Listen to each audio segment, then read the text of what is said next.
E vídeos gravados por pessoas do lado de fora do comício de Donald Trump mostram que ao menos um policial foi avisado sobre o atirador antes do ataque.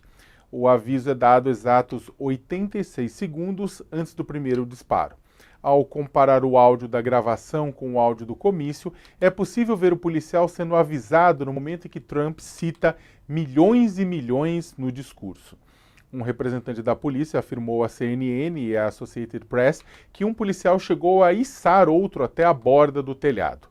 Para falar sobre o assunto, eu chamo Denilde Roshacker, cientista política e professora de Relações Internacionais da ESPM. Denilde, boa tarde, obrigado pela sua presença aqui no All News hoje. Agradeço, Sakamoto, um prazer estar aqui com vocês. Denilde, como é. Antes de. Bem, a gente tem bastante coisa para falar.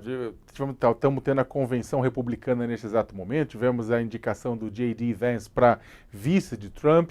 Mas eu queria antes, acho que, retomar um pouco, né, e falar um pouco do atentado. Passado o susto inicial, né, aquele choque, né, da informação com todo mundo, como é que você vê o impacto desse atentado nas eleições norte-americanas?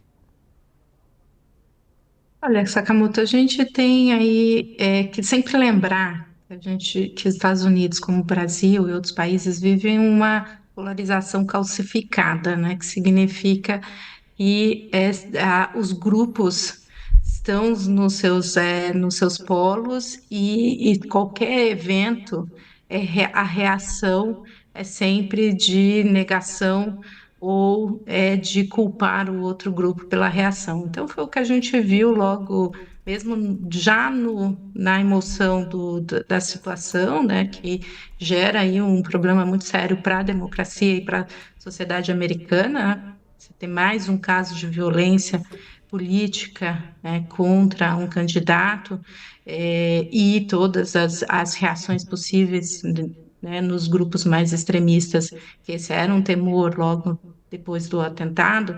A gente vê que a reação foi muito rápida do ponto de vista dos republicanos em acusarem os democratas e acusar o discurso e a retórica do Biden de gerar violência, e os democratas em buscarem também não só se defender, mas também em acusar que a reação à violência é também do discurso do Trump, né, que tem um discurso de incitação à violência aí ao longo da campanha e ao longo de todo o período do mandato dele. Então, o que a gente vê é que os dois lados estabelecem aí as narrativas e colocam. E a gente viu um número muito grande de desinformação sobre o caso, uma série de teorias conspiratórias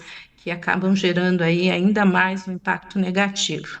Do ponto de vista eleitoral, aumentou uma percepção forte em alguns grupos de que que o evento traz para o Trump um cenário positivo para a sua candidatura, porque ele sai com uma imagem icônica, é, utiliza aí o discurso de ser um sobrevivente a diferentes ataques, até o ataque à sua vida, traz o conceito, uma lógica muito forte de heroísmo. Então, o que ele está usando e vai usar o quanto puder. Agora, a gente precisa esperar as próximas pesquisas para ver se de fato essa reação emocional e esse primeiro momento de choque vai se reverter aí em conseguir ter uma mudança no quadro eleitoral, que ainda vai continuar de fato, muito competitivo. E do lado democrata, acho que a situação fragiliza ainda mais o Biden, que vai ter ainda não só que responder a todos os problemas que ele já vinha respondendo e as pressões dentro do partido, mas também em buscar uma nova estratégia, né, na confrontação com o Trump.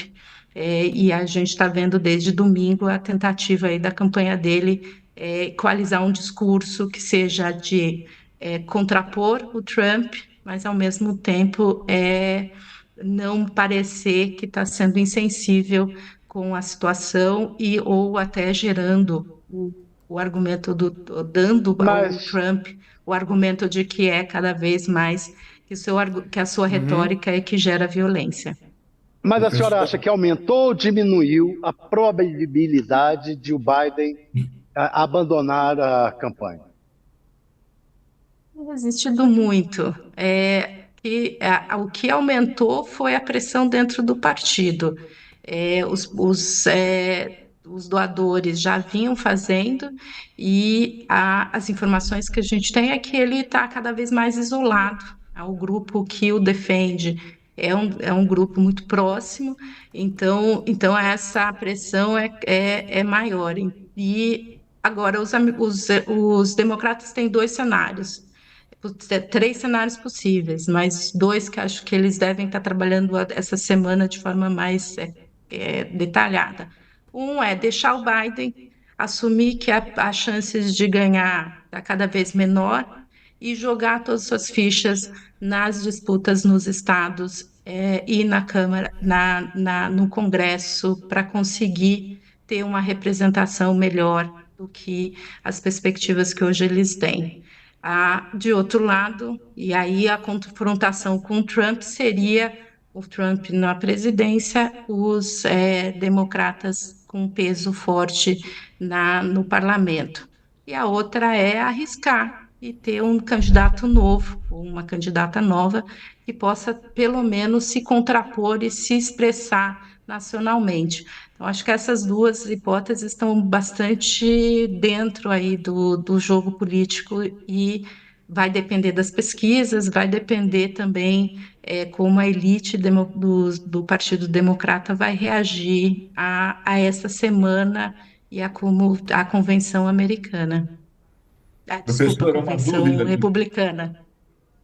uma dúvida que ficou no ar do atentado, desde domingo se fala muito nisso, é qual teria sido a motivação do atirador que atingiu o Trump e matou duas pessoas, né? É muito nebulosa essa história, porque ele é filiado ao Partido Republicano, de uma família de republicanos. A casa dele estava cheia de armas, como a polícia descobriu hoje, né?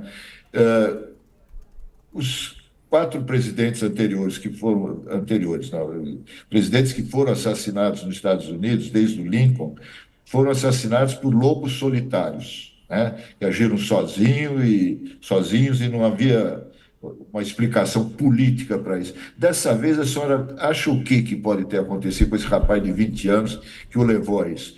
Tem a ver com os discursos radicais, com a violência política? O que pode ter provocado isso? Essa é a dúvida que está no ar aí, que a polícia está investigando.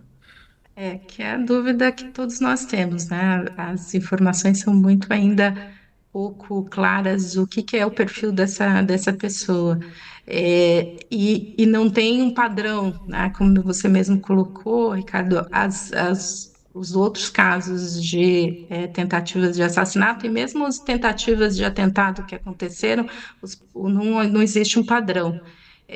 Mas a gente sabe que é um rapaz que tinha muitas armas, tinha acesso às armas, e participava de grupos de tiro. Então, o perfil de alguém que pode ser com os discursos de violência, com os discursos de raiva, tenham motivado.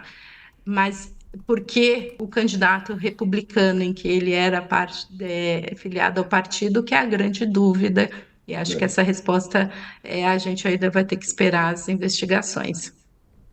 Obrigado. Mas eu tenho um ponto, acho que para os democratas traz para eles um ponto de colocar, primeiro, a questão da, da limitação de acesso às armas nos Estados Unidos. Acho que isso é um ponto que vai ser bastante explorado pelo Biden. E o outro é que o discurso e o radicalismo está também dentro do Partido Republicano, e isso também é algo que ele pode explorar no embate com o Trump.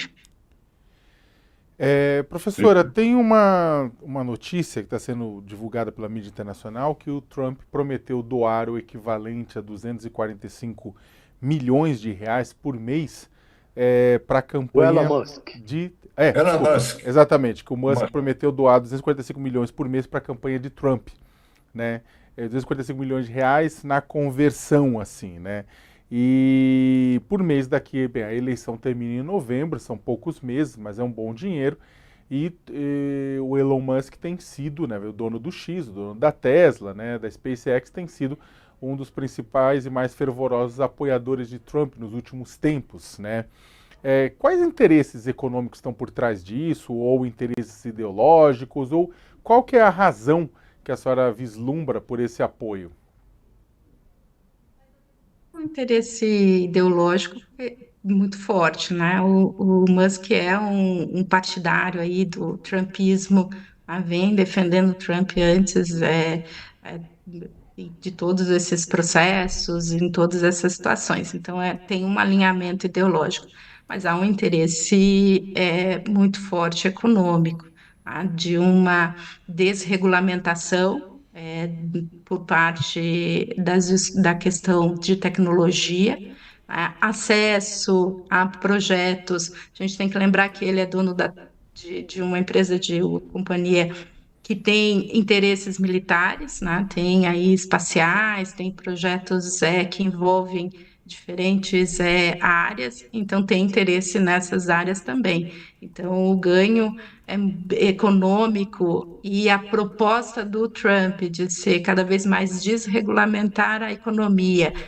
e ser mais pró grandes grupos financeiros parte do interesse, e não só o Musk, mas outros grandes de tecnologia, principalmente, têm apoiado a candidatura Trump, porque entende que o Biden tem uma posição restritiva para esses setores, e a discussão, que também é a discussão que a gente tem aqui no Brasil, é a discussão sobre limitação em pesquisas em inteligência artificial, pesquisas sobre questão de informação. Então, tudo isso, o Trump e o Biden têm posições muito distintas, e todo o setor de tecnologia entende que o Trump seria mais favorável.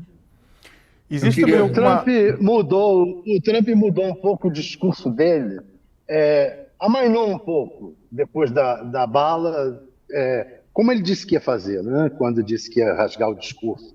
Ele amainou. A senhora acha que ele vai manter essa nova postura, esse novo Trumpinho, paz e amor, ou vai voltar a ser o furacão que ele era? A tendência é ele voltar a ser o furacão. Ele não. Aqui tem duas estratégias, tá? Uma é a estratégia de que imagina se todo o Partido Democrata e o presidente do país fazendo um apelo para diminuir a tensão e diminuir toda a temperatura interna no país, e ele inflando isso. Isso seria um ponto. Morreu uma pessoa, né, que foi. Então, você tem um período aí também até para diminuir esse discurso em respeito às pessoas, à pessoa que foi morta e as que estão feridas. Então, isso também entra no cálculo dele. E o outro é que ele vinha buscando um discurso para atrair o eleitor que está indeciso e o eleitor independente. Então, a moderação já vinha sendo colocada no discurso do Trump, para mostrar que ele não é alguém que geraria violência. Então isso se encaixa agora com essa situação e com esse contexto. Mas à medida que a campanha começar, à medida que ele começar a ter que ter embates com os democratas, dificilmente ele vai se manter, e a trégua que foi dada politicamente entre os dois partidos, a gente já percebe que ela já está diminuindo bastante, e dos dois lados tem tido mais embates, tá, desde ontem. Vocês levantaram um tema que sempre presente nas eleições americanas e aqui no Brasil também, né? Que é a questão do poder econômico, né? No caso dos Estados Unidos, tem o poder da indústria de armas e da indústria de guerra e tal. Um doador de campanha que vai pagar 45 milhões por mês, né, para a campanha do Trump, tem coisa nisso, né? Ninguém faz isso aí de beleza. Além dos interesses empresariais, né, das plataformas dele, das empresas dele e tal, que mais que pode ter? Uma coisa que se comentou hoje é que foi ele que bancou a indicação do Vance, G.D. Vance, para vice-presidente, né? Ele vai ter. Não tem limitação, nos Estados Unidos não tem limitação. Aqui no Brasil agora é só fundo público, né, para as campanhas, né? Fundo eleitoral, fundo partidário, um monte de dinheiro aí. Nos Estados Unidos, como é que funciona isso? Como é que é doação de campanha? Tem limites? Ou você pode comprar uma eleição para presidente nos Estados Unidos? Tem várias regras, tá? De doação, tem modelos diferentes, mas eles têm um modelo em que é doar para um fundo, tá? Que é o PAC, e aí ele não tem limite de recursos, então você pode ter grandes doadores que façam a doação. O que esse fundo tem que gerenciar é para o que vai ser feito com o dinheiro. Aí, se ele vai para a propaganda, a gente tem que lembrar também, Ricardo, que nos Estados Unidos não existe propaganda gratuita, eleitoral. Então, todo o processo de campanha é pago pelas próprias campanhas. Então, esses fundos acabam sendo gerenciados. E os fundos gerenciam e dizem o que eles querem, se vai ser mais propaganda. Muitos estão dizendo exatamente um dos pontos é esse, que os recursos doados pelo Musk vão ser para propagandas, provavelmente nos veículos que ele tem acesso. Então, retorna diretamente para ele também. Então, você tem aí esses mecanismos. A lei vem sendo feita e tendo alterações aí ao longo das eleições americanas, especialmente depois do início dos anos 2000, para evitar que grandes conglomerados dominem esse processo. Então, por isso que esses fundos são criados, porque entra dinheiro de vários grupos, de várias pessoas que podem fazer doações. E aí ela vai ser gerenciada de uma forma mais transparente. Então, é a forma que eles encontraram para fazer essa gestão, mas é sempre um dilema. E a gente está vendo na campanha do Biden.